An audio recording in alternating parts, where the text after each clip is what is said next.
Hi guys, thanks for tuning into another episode of Nuggets News, or our monthly update with Martin North. We're going over all the Australian economy and housing data as usual, and it's been a very, very busy month, Martin. And unfortunately, Martin's camera is skinny again. Yeah, we do this funny skinny thing, but I'm probably on a diet, so it's probably a good thing. But anyway, the point is we're here, and boy, there's so much to talk about. Absolutely. Is there anything, just as a general overview, Martin, before we get into it, that you want to touch on? Well, I just want to make the point that a lot of the data that's being reported is still before COVID really hit, right? So people are speculating on what's likely to happen based on very, very little good up-to-date data. And the first point. Second point is nobody knows how long this is going to go on for. So people are thinking, September or whatever. And of course, we've got these drop dead curtains on some of the support in September. But the bridge that the government's been talking about building, we don't know how long it's going to be, and we're not quite sure where it's going to get to. And they've got finite resources to do it with. So it's an interesting time.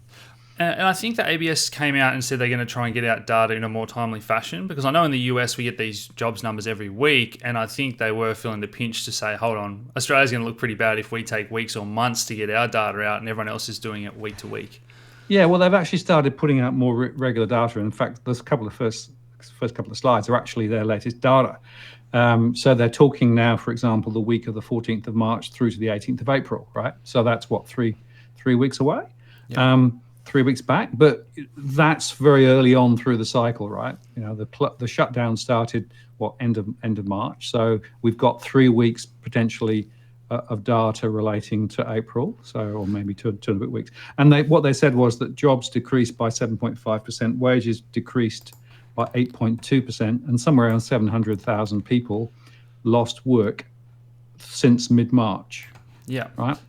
So it's already quite serious. And by the way, not all states are equally serious. Unfortunately, Tasmania's the worst hit. So if you look there at changes to total wages, that was down 9.3%. So, what we're seeing is early data from the ABS shows that there is considerable impact on employment and wages. And we're going to see a lot more of that. For sure. You've dived into slide one, Martin. I was just going to say quickly, I think that we have probably learnt a lot in the past month about COVID. So initially, I was probably one of the loudest saying, we need to go into lockdown and take this seriously when we weren't. We finally got to that position and we're isolating and whatnot. Now I'm actually more positive. I think that there's probably signs coming out that it's not as bad as we first thought. We can probably run our society and economy in a way, if everyone's wearing masks and washing hands and we be very sensible, there's going to be ways to go about our daily lives in reasonably normal fashion. Well, that's true locally. Of course, international travel, I think, is going to be the real killer, right? Because I don't see how that can come back for a long time yet. And in fact, a lot of the international airlines have been saying they're not really planning for a resurgence of international travel for, 18 months or so. So, that's going to be the big change. Oh yeah, someone summed it up well when they said the weakest link in the chain. If you open up your borders, all it takes is one country not to be doing the right thing, or one country not even to be testing enough, and we can't open up to say Indonesia. That's the things that we have to worry about. Yeah, but you could see a strategy that says, well, let's open up the border between Australia and New Zealand, and then we might extend it, maybe China or somewhere else. I could see there's a strong argument for saying, well, China's ahead of the curve, so why can't we open the flights between China and here? But as soon as you do that, you've then got to have massively good control of anybody coming into the country. Yeah, and that's when the geopolitical tensions started out. Me too, let us in. Okay. Yep. Next up, you've got the impacts not uniform across industries. To be honest, I'm a bit surprised that some of these falls aren't bigger. Like when you see 33% accommodation, why isn't that 90%? Who's really traveling and staying at hotels and that at the moment? Well, I believe that this data is still not fully reflective of all the changes, right? So my own data is saying up to 90% of accommodation and services, and 95% of those in the leisure industry have been impacted, and that's through my SME surveys. Yeah. Now that's based on over the last week. So I think this is undercooking it at the moment, but even so, the falls are pretty remarkable, right? And it's also interesting that the public sector are relatively well insulated from it. Okay, they're working at home and they're actually doing a little bit more cautious things, but it is a lot of the gig economy jobs. It's a lot of the sectors where, in fact, people have informal employment relationships, where a lot of the impact is coming through even now. But I think ABS is understating at the moment. Yeah, I think it might have been Matt Barry that put out a great tweet saying between the public sector now and the stimulus and the support, something like greater than 70% of Australians are now on basically the government's payroll. Absolutely. It's a remarkable number. And, the level at which they came in with the support is actually relatively generous relative to other countries. So we have moved from, I guess you could call it, a standard market-based economy to something much more controlled and planned and controlled by the government. Yeah. And I think it is generous. At the same time, I still feel if you're going to tell people they have to stay at home and they're not allowed to work, you need to support those people in the arts and those million people that fall through the cracks. Unless that's an important phone call, Martin. No, sorry about that. That was Mr. Adams trying to get hold of me. I was going to say, I bet you that's John. Anyway. So interestingly, the dynamic here is that there's still 1 million plus people who are not getting support because they're on casual gig, students, those things. Yeah. But I'm more worried about the small business sector because my small business survey indicates to me that there are already several thousand businesses that have just shut up shop, and we're going to see a lot more of them. For sure. Okay. Next up here, rising unemployment and underemployment, and the Roy Morgan survey, we had another lot of data out from them.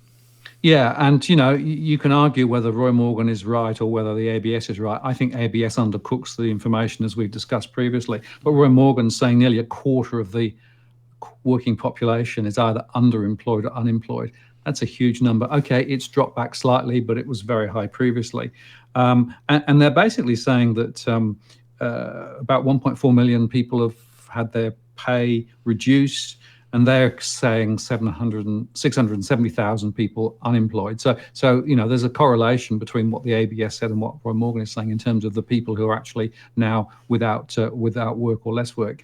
But this is a big number. And remember that the Treasurer and the Reserve Bank is talking about a 10% peak in unemployment on the ABS basis.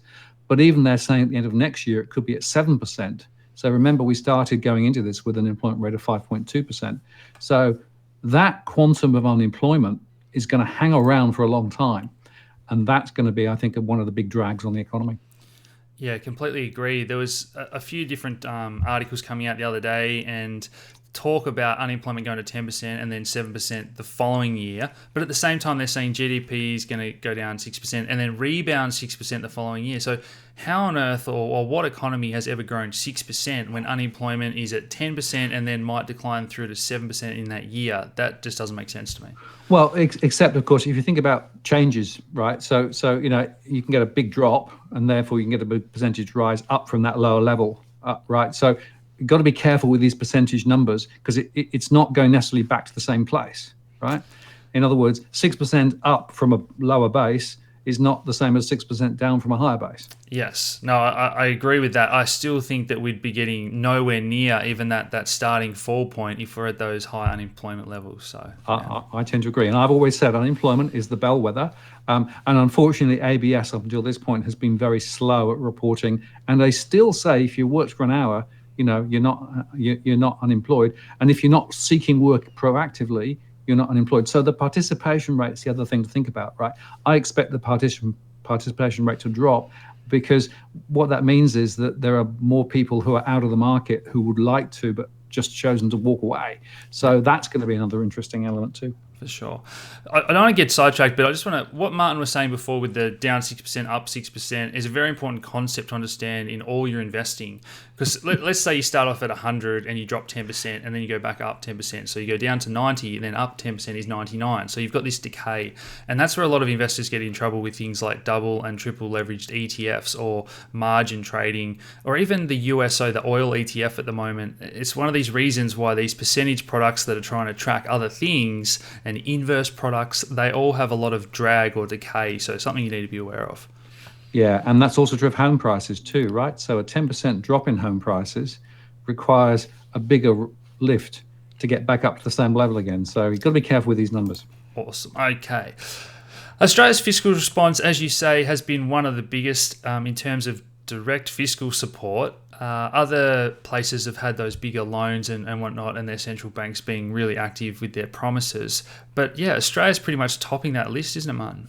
Yeah, so Shane Oliver at AMP Capital did a very interesting post yesterday. And he said, I'm quite bullish about Australia now. And the reason he's bullish is because the fiscal response here, the direct stimulus, is a lot stronger than many other countries. Whereas a lot of other countries, what they've done is to provide loans to the banks to be able to give to businesses and customers, households. That's actually, not very effective in terms of long-term support. So his argument is actually the strategy here has been bigger and more effective.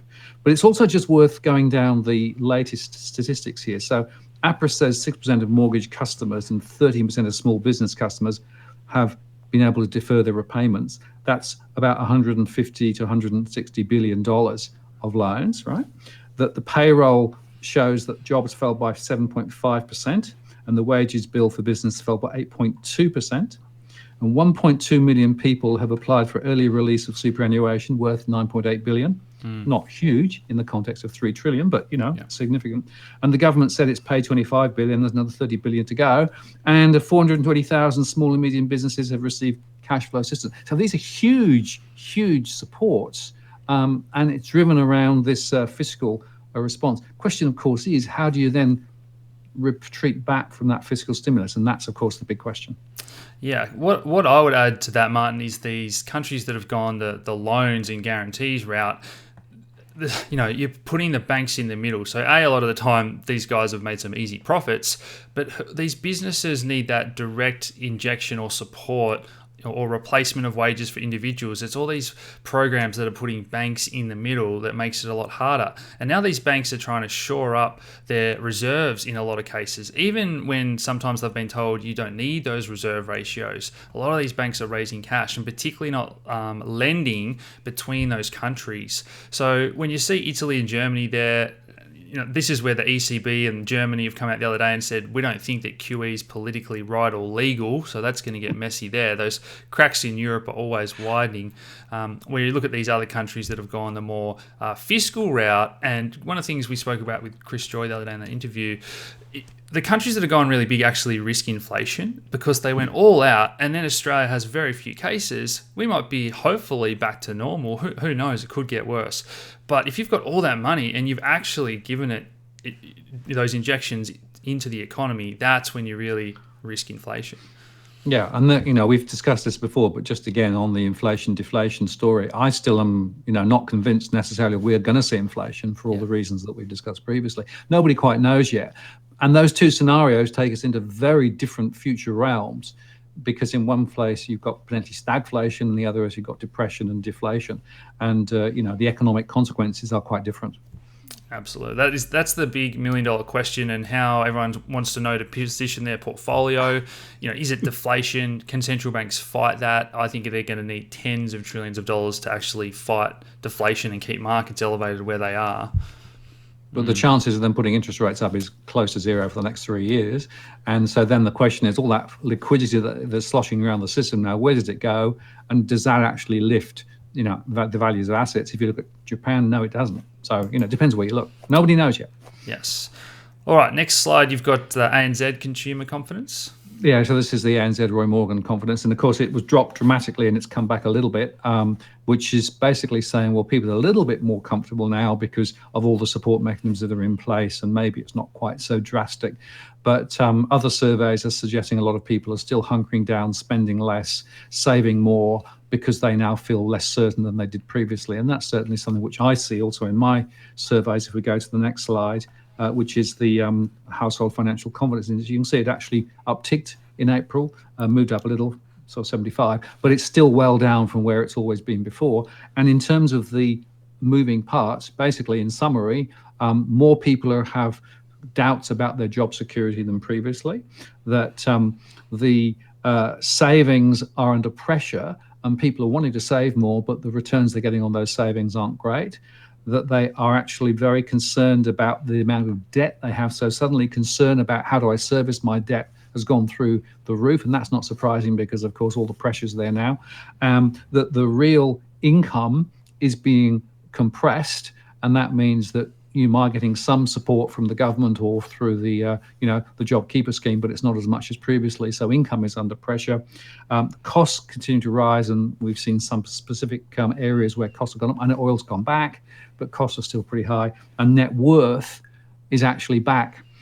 What's interesting, though, is that those who are more affluent and without mortgages and with stocks are now a little bit more bullish than they were previously because, of course, the markets have lifted back up from their lows. So that's another little observation. The ones that are really caught here are people with mortgages and particularly property investors. With a lot of the work we do in all markets, Martin, but particularly crypto markets, because they're so speculation driven, we put a lot of weight in sentiment. And what we can see here in the last two slides, that bounce in consumer confidence and household confidence, it just almost mirrors the market when we had that big fear of the unknown and a lot of people selling off everything, scramble for liquidity. And then the confidence gets a little bit better, tick up, and that selling stops. So I definitely think that sentiment really drives markets, whether you're a technical analysis person or a research fundamental person. I just think it's something that doesn't get spoken about enough. And no matter how professional you are, whether it's the S&P 500 or Bitcoin, emotion still drives markets. Yeah, and I'd say that you got to think like lemmings, right? So, people tend to go off in one direction, everybody follows, and then they go off in another direction, everybody follows. And lemmings can sometimes take you over a cliff and everybody follows, right? Yeah. So the point is, it's really, really important to understand that sentiment is a very strong driver, but sometimes sentiment doesn't have anything underneath it. And so it can change quite quickly. And if you're not careful, you can get caught because the waves of sentiment change quickly. But just be careful, because sometimes it's important to get real information rather than just following what the herd is saying. Probably one thing to mention there is the euphoric sentiment we saw in the US, and they have all these stock trading apps that are zero fee. Yeah. And we saw a lot of investors piling into Tesla and Facebook, and that's when the markets had that parabolic blow off top. Then the crash comes. But ASIC this week came out and actually put out a warning. They've seen a record number of people start to trade, but actually trying to day trade and short-term trade the market during the most volatile, difficult conditions where a lot of smart investors are sitting in cash on the sidelines and not doing anything. So I thought that was interesting, something you don't see regulators do very often, warn people against starting to trade shares and particularly day trading. Yeah.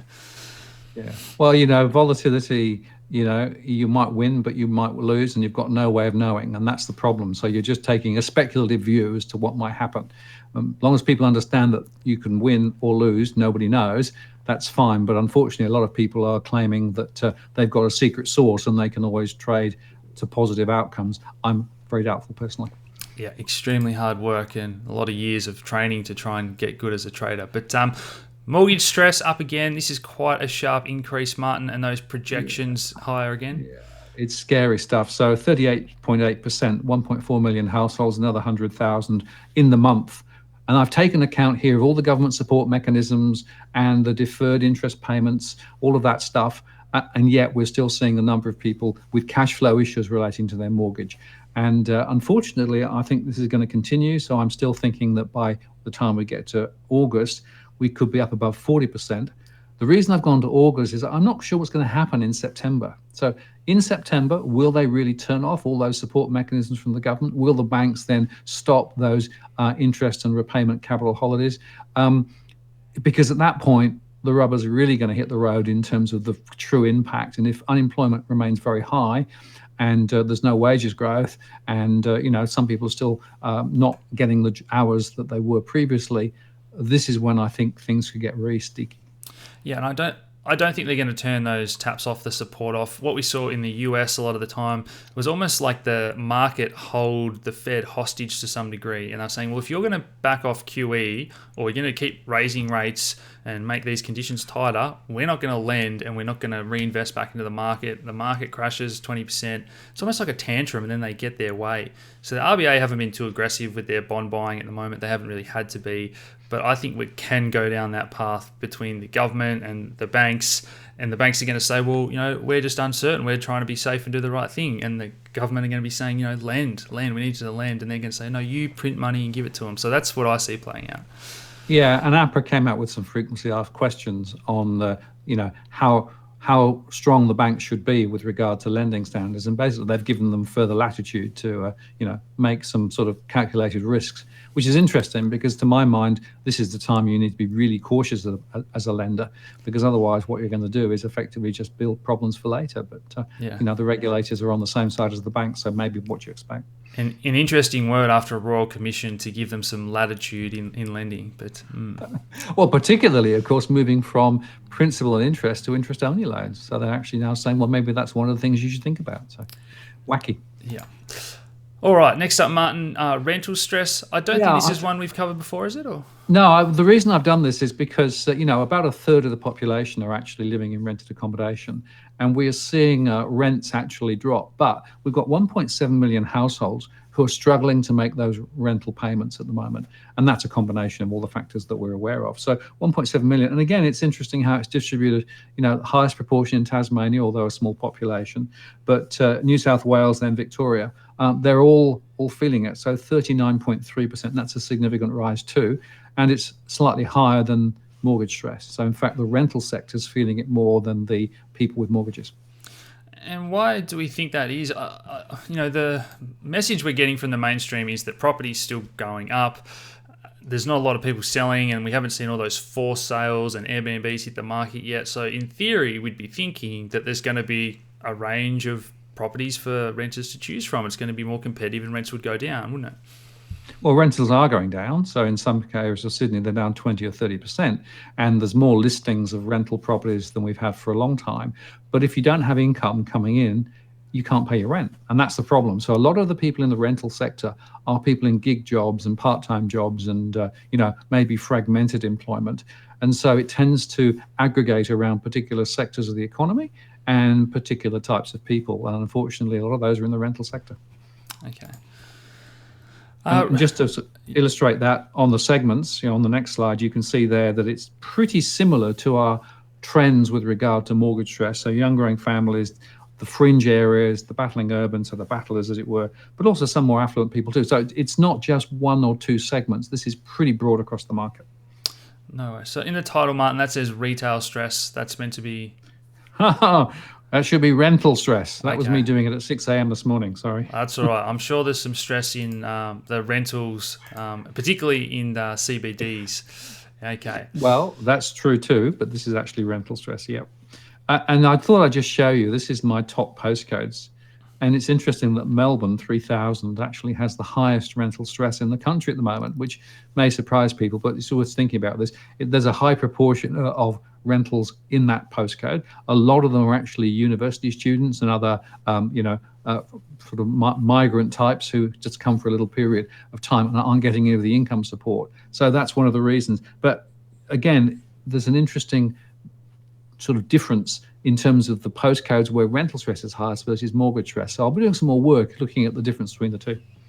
And I think this ties into the commercial property story, which we might cover in future videos, whatnot as well. Yeah, well, there's a big story there. And I've got some more data coming next week from my SME surveys looking at the rental sector. I can tell you that the rental sector for retail is a critical issue. So a lot of retailers have basically can't open again because it's too expensive. And a lot of them are saying, well, I'm not sure how I'm going to make this work anymore. So there's a big sort of correlation, I think, between the high stress levels. Remember, a lot of the people working in retail are people who maybe are on, again, part-time work. So you can see a bit of a correlation between some of the industry stuff and some of the other segments. No worries. All right, Martin, residential property listings have actually decreased in April. Yeah, so this is from SQM, and then they've put out some information. And what's fascinating about this is that, the listings are somewhat down. So that, Sydney's down 19% over the year, 7% on the month. So we know that some people have pulled their properties off the market at the moment because it's not a good time. That may change. We'll discuss that in a second or two. But the other interesting thing is that there are some people who are still trying to think about should they sell. And so I'm tracking, and we discussed this last time, I'm tracking those people who are frankly in a situation where they know they're going to have to sell soon, but they're not going to sell yet. So I think probably next few months, I'll be very interested to see whether listings start to rise again. And that's the big the battleground where the banks and the government, they're trying to defend that, because a lot of people are going to try and weather it out and do everything they can not to have to sell. But once that starts, then it becomes the self-fulfilling prophecy of prices going down, other people being forced to sell. Correct. And it's not necessarily the bank forcing it directly. It's often that people realize that they just have a formulation that can't work, and therefore they want to try and get out before capital values drop further.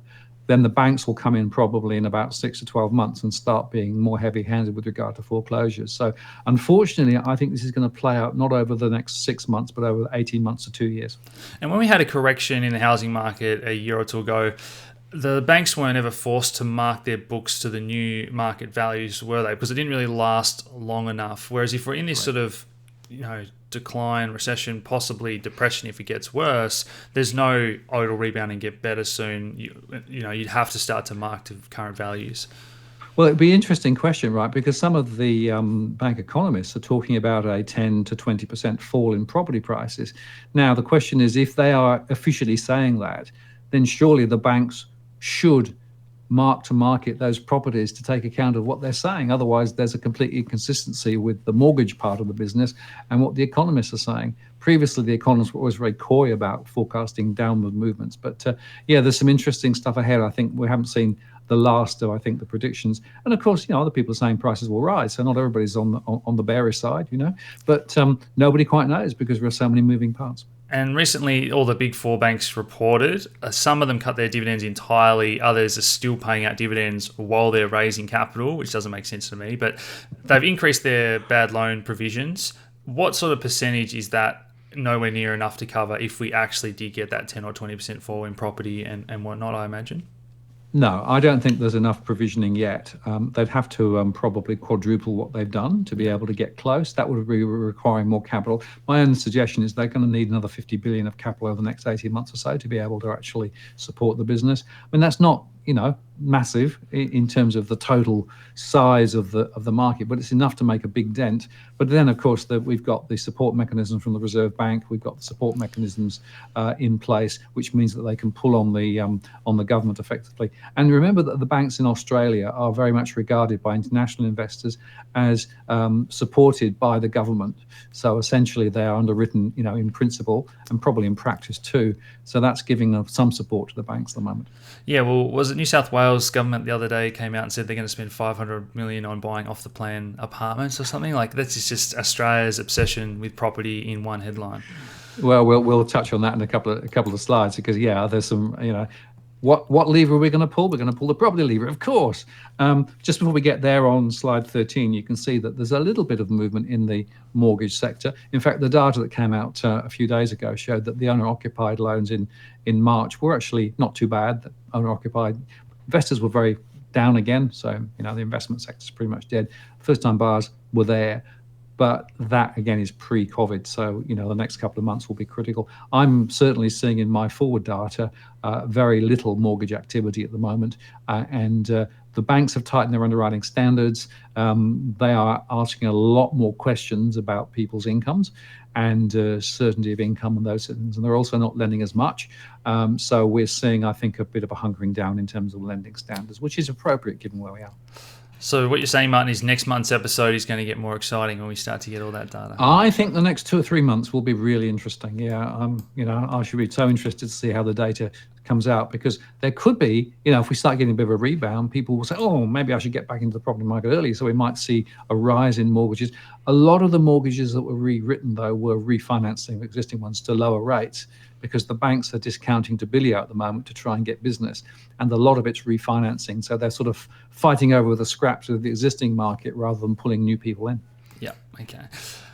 Pulling the property lever, Martin, you already just said that. Fast-tracking a few major projects, talking about buying off-the-plan apartments, door-to-door property inspections and auctions. One of the first things to reopen, it's not safe to, for you and I to go and have avocado on toast together, Martin, but it's safe for 50 or 100 people to go through an open home or go to an auction, apparently. We worship at the property altar rather than the church altar or the restaurant. It amazes me that they've focused on that sector of the market, and everybody's talking about fast tracking approvals to get more buildings underway, as you say, buying off the plan stuff to help some of the developers out, and the fact that now the auction process will start, open homes may start. Not quite sure exactly how quickly and all those things. So yeah, there's a lot of focus on trying to pull the property. I'm expecting now to see the next first-time incentive program for first-time buyers come to the fore once again. I'm sure there will be other mechanisms too to try and actually encourage people back into the market to buy. Before we get into stamp duty, I just mentioned, but the more we pull that property lever as a country, the less money is going into innovation, science, technology, healthcare, just anywhere else that it could have gone, businesses. It's going into property instead. And I guess that's what's sort of frustrating, and you can keep that number going up. You can do all sorts of things. But at the end of the day, it's just making Australia fall behind in other areas. Yeah, the truth is that we have an economy that's really badly skewed, and it's skewed very much towards the property sector. We're not getting enough innovation. We're not getting enough financial support for businesses to make investments for the future. And unfortunately, my concern is that we're just going to bounce back to what we always did, which is to just pull the property lever again. Interest rates are really low. And, as Christopher Joy will tell you, as rates drop, that actually puts, a support on property prices. That's what the Reserve Bank thinks. So there's a whole bunch of reasons why we should be fearing, I think, that we're going to see another round in this whole area. But the debt's so high, and people should, reflect on the fact that when you've got big debts, you have to service those debts, and servicing might be a problem with unemployment high. But you've also got to repay the loans ultimately. And that means that it sucks out all the air in the economy. It sucks out the willingness of lenders to actually lend for other productive purposes. And that, unfortunately, is the big strategic question that nobody in government really wants to address. I've said a few times, we need probably a national bank or a different model to actually supply funding to productive business opportunities to create a momentum around innovation for the future. Otherwise, we're just going to go into this debt spiral, and we might have massively high house prices, and housing affordability is off the scale already. But that's not an economic future. Yeah, and the way that I want people at home to think about this, if most Aussies are paying 30, 40, sometimes 50% of their wage into paying off their property. If house prices were far lower in other countries, I'm not sure what the data is, Martin, maybe say 20%, that means that extra 10, 20, 30% of your income that's going off to your mortgage for 30 years, you're going out and spending it on things. Maybe you start a business, maybe you go on a holiday, go out for breakfast on the weekend. It's putting money into other businesses and spreading it all out rather than concentrating it in the hands of people that already own those properties. Sometimes they're generational rent seekers and whatnot, and it's kind of skewing the equality. Yeah, the analogy is, the frog, you turn the water temperature up just slowly, and nobody notices that more and more of their income is effectively going to buy property, right? And if you told people 2 decades ago what people are paying today, they would have been absolutely horrified. And yet, because it's just sort of risen, everybody's following the same. People say, well, maybe that's the new normal. No, it's not necessarily the new normal. It doesn't have to be like that. But it's because of the policy settings at a state and a federal level. It's the policy settings from the Reserve Bank that's led us into this trap. And unfortunately, the concern is that the trap is getting ready to be sprung again. So that's my concern. Yeah, and one of their biggest money makers, something we covered in more detail in our documentary we made a year ago, was this stamp duty. And some of the states, it was around 50% of their revenue coming from getting their clip, the same as what we always say, Martin, that middleman, that rent seeker, taking their big clip of property sales. And now that those sales volumes have dropped 80% in some cases, all of a sudden they're saying, well, maybe we need a yearly property tax or some other form to extract money off anyone that owns a property. Yeah, so the calls to remove stamp duty and replace it with something else. 8 billion is the number for New South Wales from stamp duty last year, dropping a bit now, of course.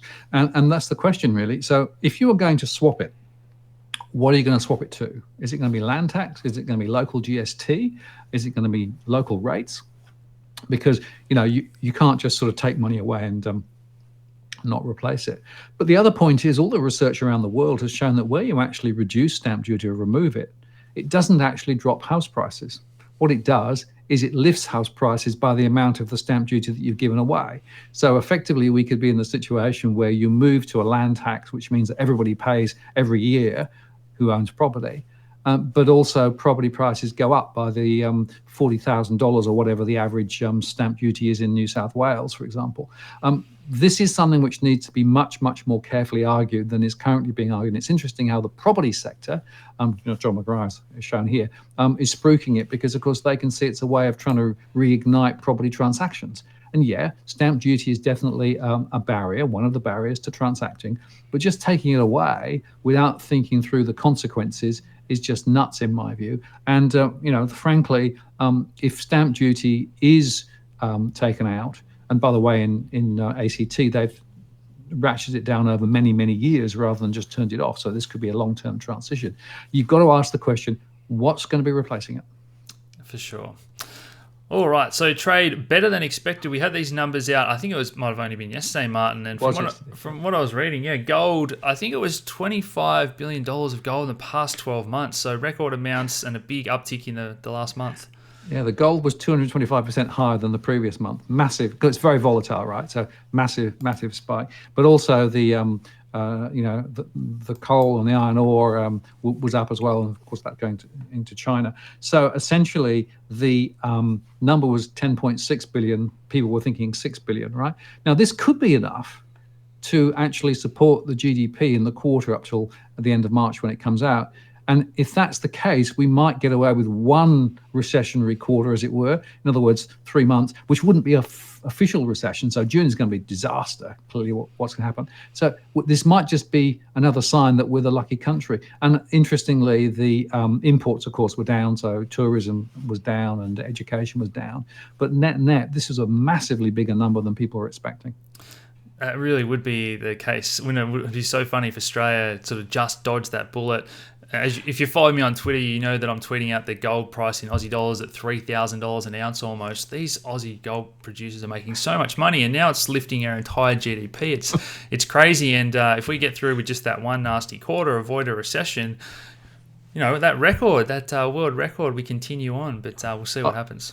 I would chuckle, and I did a post yesterday saying, how lucky is the lucky country? Well, we might be luckier than many because, it's possible we could escape a quarter's drop in March. So we'll have to watch. Next up here, Martin, you've got housing's structural problems. Yeah, this was a really interesting report that came out yesterday from HURI, which is the Australian Housing and Urban Research Institute. And what they've shown is that over the past few decades, there's been a huge skew, as it were, towards more older people who have more property and more access to property, but younger people have a really, really bad time of it. So you can see here the changes in home ownership by cohorts. And that's really the problem. We've got a real big structural problem in Australia with regard to housing affordability and younger people getting into the market. And it's a function of all the things we've been talking about with, the big mortgages and all those things and high home prices and poor housing affordability. This skew is a really, really bad story because what this shows you is an intergenerational problem, which is really, really significant and getting worse. And so that comes back to then, what policy levers are you going to pull to actually begin to turn this around? Because if you don't, then this is just going to get worse and worse, and more young people are going to stay up as permanent renters. Second-class citizens never grow the maybe the asset base that people were used to. And then the final point is, of course, that property prices may not grow over the next couple of decades as they did in the last 3 decades, simply because of the different policy settings we've got now. So it could be that wealth accumulation strategy that people had for the last 20, 30 years in property will no longer play out. And that could be a big deal for everybody. Yeah, and you look at those older age groups, they have been the beneficiaries of one of the biggest, bull markets in all sectors, whether they own bonds, property, shares, everything's gone up. And as you say, no matter where the governments or even regulators tinker with those measures to try and make housing more affordable and help people get on the ladder, all it does is really benefit those that already have the assets, and banks are more willing to lend to those people that have something to back it up rather than those people that are coming in for their first mortgage. So we just need a structural reform. So Yeah, it's big policy. And then look, this isn't just a political cycle conversation. This is a strategic conversation about the future of Australia. And I worry that most of our politicians just aren't up to this really important conversation. But it's one that we should be pushing them to think about, because otherwise we're just going to build dig a bit bigger hole for later. And higher prices, yeah, more skewed towards older people, younger people struggling with their their living standards. We need a different way of thinking. Well, Martin, apparently that's one of the things we're very good at, digging holes in Australia. So It could be a problem. all right. So China's slowly coming back to life. I know we had to caution when you read these PMI numbers that bounce back to 50 because it's sort of comparing it to the last month. So it hasn't been this miraculous V-shaped recovery, but we have seen a bit of a recovery in China.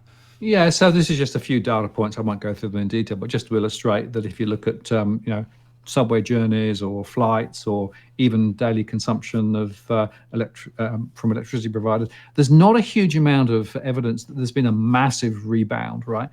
They're still in many cases below where they were before this thing started. And that's an object lesson for us, those people who are talking about a V shape. It's quite unlikely that we're going to get a V shape. It's quite unlikely that China is going to be V-shaped. And indeed, the Federal Reserve chair the other day said maybe it's W or worse. In other words, up and down, up and down. Very little expectation of an immediate bounce back. And that's the tricky situation that we're going to be facing with higher unemployment, with high levels of debt, and with all the stimulus that's there. It may not be able to get the economy back to where it was, and we go back to that mathematical problem. You go down 10%, but going up 10% from there is not the same. So yeah, expect this to take 18 months, 2 years. The Bank of England's saying that we're heading for the biggest recession or downturn in 300 years. There's the truth somewhere in the middle, but I think we're going to find out a lot once we start to ease restrictions. And if we start to see those spikes in cases and clusters again, we go, you know what, we're sort of at home or limiting what we can do until we have this vaccine or better treatment, whatever it is that solves the problem. And that's when sort of I think reality is going to hit for a lot of people. No, I think that's right. If we do start getting, upticks of infections again, and there's a return to tighter conditions, which is certainly feasible, that would be a real problem. That's why I hope they're a little bit cautious about how much they release, and then release a bit and see what happens, rather than just opening everything up and just hoping. I mean, the US is a classic example of what not to do, in my view. Yeah. Last slide, Martin. Some updated outcomes.